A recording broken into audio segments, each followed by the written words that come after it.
Welcome to the start of my Let's Play for Pokemon Crystal and my Mono Ice run. And I have to admit, I'm not exactly sure what we're going to be doing with some members of this team, since we're going to be picking up like Sneasel, Delibird, stuff like that. And quite frankly, I don't have much long-term use for Delibird. I mean, it only learns one move, Present, naturally, so I'd have to give it TMs to get anything out of it long-term. And spending that kind of money on that stuff tends to be, something I don't like doing that often. So, spending a bunch of money to have a Delibird that can actually do stuff besides toss presents isn't very likely. But I'll probably take it just so I have something that's a bit gimmicky on the team I can just throw out there and watch it die, Like, I need someone to be a pop fly right now. You're up, Delibird! That's gonna suck, just being there to be the meat shield. Like, I need you to take one hit, Delibird, so I can revive someone else that's actually useful. Man, it sucks to be you, doesn't it, Mr. Present Pokemon? Plus, presents are a bit annoying to use anyway, since the move can be fairly powerful to fairly weak, or do the exact opposite of what you want and actually heal your opponent. Like, yeah, it's awful. But as for a name, well, we're gonna be Shiva, Destroyer of Worlds. Plus, in Final Fantasy, Shiva's always ice-based, so, might as well go with it, It's a naming convention that makes sense. And yeah, we're named the Blizzard Group as a team to make reference to Saitama. Or I should say One Punch Man. To get moving and get hit with all the info we already know. Unfortunately. Like, Professor Elm's looking for us and get told, oh yeah, you can, use your Pokegear since it's been repaired and how to call people. Like, no matter what you do, she gives you this long lecture about how to use a phone. I suppose people argue I need that in real life since I hardly ever keep my phone charged, so getting a hold of me is a royal pain in the backside. Yeah, I don't usually have my phone charged up, so calling me by phone is pretty much a no-go from the get-go. If I'm running behind for work, there's almost no way you're going to get a hold of me to try and wake me up if I'm oversleeping or something.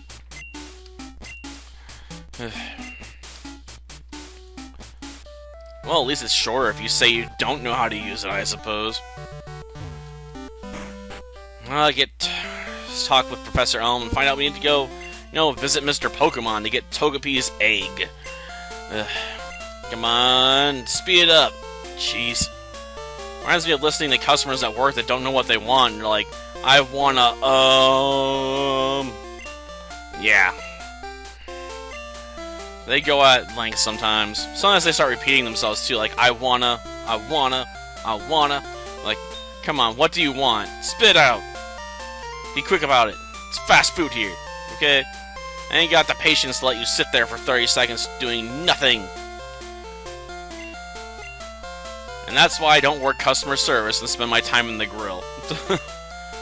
I'm not a very patient sort, and I can get in a pretty bad mood some days.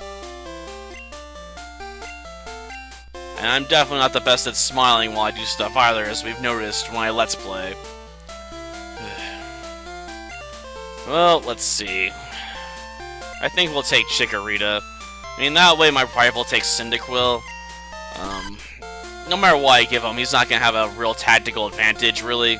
I mean, I'm probably going to give, Lapras Thunder at some point, just cuz. Because it can learn it.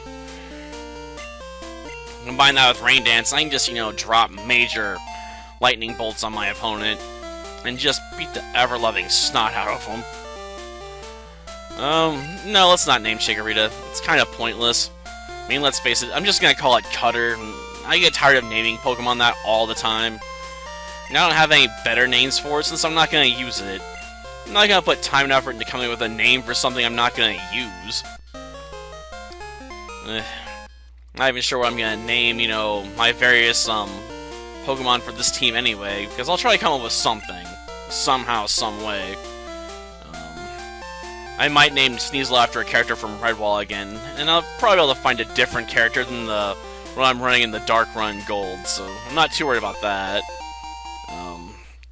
I might name Lapras after another Dragon Slayer, though I doubt I'm going to name it Bone again, because, I already did that once in the water run, so, you know, I need to come up with a newer, better name, you know? And I'm sure I can find a Dragon Slayer in some book or other I can name him or her after. You know, I'm sure there's female Dragon Slayers out there somewhere. I mean, if I get a female one, maybe I can name it Lena Inverse, you know? She does have a spell for slaying dragons, after all. Okay, let's hit you with a tackle. Well, there's no reason not to take out a few Pidgeys. After all, we are going to have to fight our rival at some point, so having more power than him would be to our advantage. But there's no point in really growling at Pidgey, because it's not high enough level where it's going to make much of a difference. Well, we got a decent chunk of a level there. And at least it's not nighttime while I'm doing this for a change, right? That's like a weird change of pace, almost. I'm almost always playing these games after like 6 o'clock, so it's always dark out. Well, what we got this time? Is it a Rattata? Yeah, it's a wild Rattata, alright. Well, this shouldn't be too hard. After all, these rats have very weak defenses. I guess when the first game came out, they're designed to basically be crit machines. No, they might be weak, but, you know, they can hit you for massive damage on the criticals. The problem is, you know, Persian and Dugtrio and a lot of other Pokemon were far better at being crit machines, and could use far more powerful moves while being a crit machine. So, Rattata kind of fell to the wayside. Because what it did, it wasn't good enough at to really stand out for itself, unfortunately. Yeah, crits are a bit weird in the first generation since they're based on the speed stats, so a fast Pokemon with a move that has a high critical hit chance can almost get a guaranteed critical with moves like Slash. Which meant Persian was a bit of a contender back in the day, you know?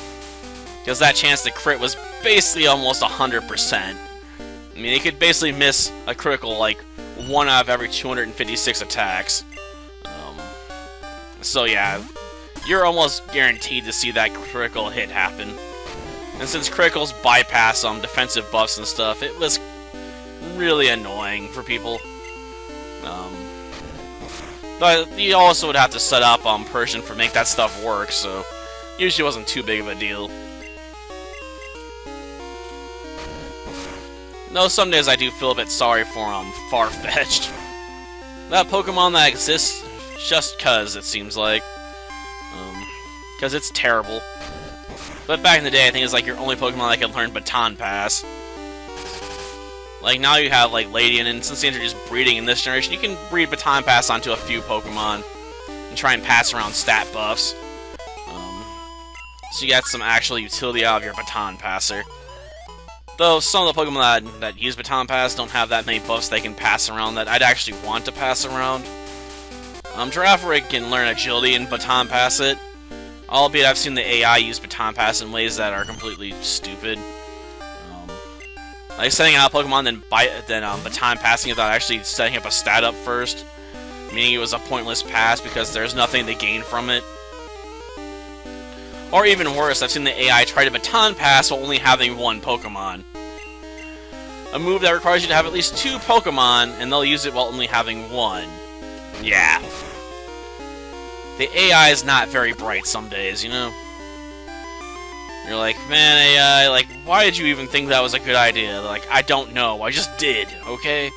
I didn't have any better move options, so I went with the move that wouldn't work at all. Just, ugh. I mean, I thought my tactics in Disgaea PC were kind of disappointing, so I just made a really powerful main character and just crushed everyone else. Like I was the Juggernaut from X-Men or something. Look out!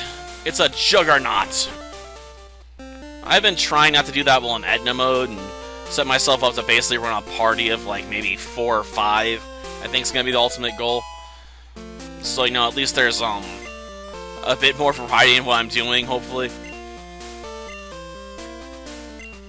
Though that means I probably won't be spending a lot of time in the item world, which, to be fair, Edna mode's actually only like 4 chapters long, so that wouldn't be too surprising. Yeah, I'm Shiva, destroyer of worlds. Don't forget my name. For I will end your existence at some point, Professor Oak. Especially when you give me a battering on my Pokedex, then you're gonna die. Yeah, I know, I can't really do that, but still. He always tells me I don't know how to really use a Pokeball. Basically. And I get kinda tired of listening to it. I'm not dependable at all. After all, my goal is to become an Ice Master, you know? I ain't got use for anything that doesn't have ice in its typing somewhere. I mean, I don't care if it's primary or secondary, just it has to be in there somewhere. It's the main reason I didn't want to deal with Seal. You know, it doesn't get ice typing until it evolves into Dugong at level 34.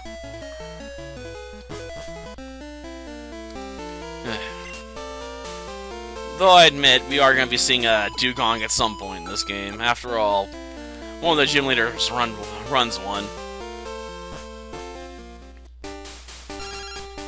Yeah, we gotta go back. I suspect the hardest gym leader in this run's probably gonna end up being Price, to be honest. If only because you gotta deal with the fact that he has ice typing, and I don't have many Pokemon that can counter that. I mean, sure, by that point, I might have, you know, Thundered and Rain Dance so I can try and take care of, you know, Dugong and stuff easily enough, but I don't know if I'm gonna have a hard counter really for, Pile of Swine. Gosh darn pig. It's annoying to deal with that thing. Oh yeah. Let's give Chikorita the berry. That way we can use it in our battle with our rival. Well, I guess I can hold on to that. It's not exactly something I really wanted, though. And I guess we can hold on to that, too. It's not going to be very useful in the long run. I might put one on my characters, though, for the battle with Faulkner, but I suspect that battle is going to be fairly easy. Since I know some of these ice types start off with, some handy ice moves, to say the least, so crushing him shouldn't be too difficult.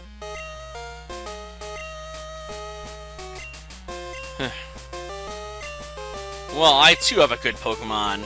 I'll show you what I mean. Though it's not very strong yet because I stole it and haven't had a chance to train it.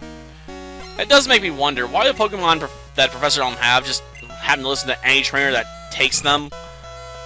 Like, you think they know if they were stolen or not. You think there has to be some transfer requirement to get a Pokemon this way. Of course, the annoying part here is we might be getting hit with a bunch of smoke screens.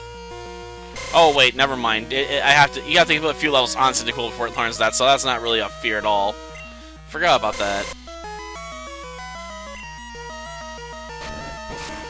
Gosh darn it.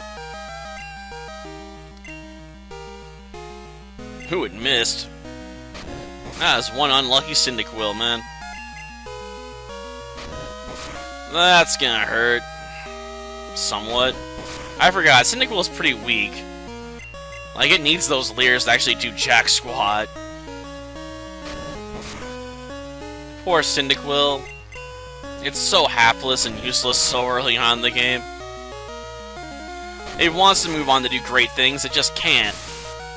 Until it evolves. And even then, Cyndaquil's not that scary, is it? I guess there's a reason why the starters in this generation have the title of being the worst. I suppose. I don't know if I should be that happy about it. Well, whatever. You can just blow off. I got other things to do. Namely, delivering a Pokemon egg. That way I can finish up this episode and move on to other stuff. Probably gonna be working on Disgaea 2 PC version, to be honest. I don't know, I've been wanting to do some of those games for a while, so the fact I can do them for the Steam versions definitely makes me happy. Okay, what should we name our rival? I mean, I want to give him an insulting nickname, to be honest, but that'd be a bit too childish and beneath me, and I don't want to have a bunch of swear words around here either. Let's see.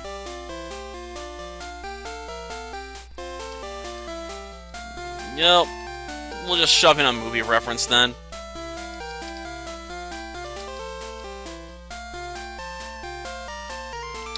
Boom, meet the Fockers. Yeah, we all know what that was meant to be a joke for. I had to explain to my brother, though.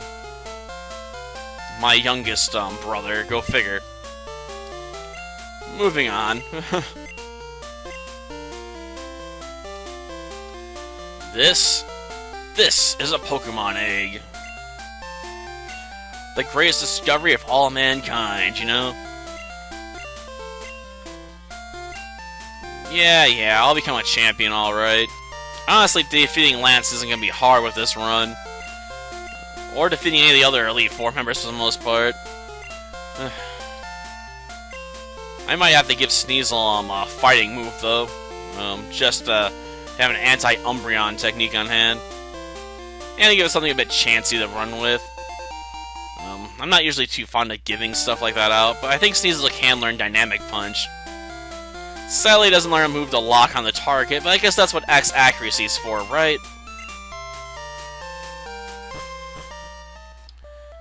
Well, might as well get this other part out of the way where we get bothered by this guy in this route. I mean, it's not really significant, but this way I can just disappoint him by telling him to piss off. Heck no. I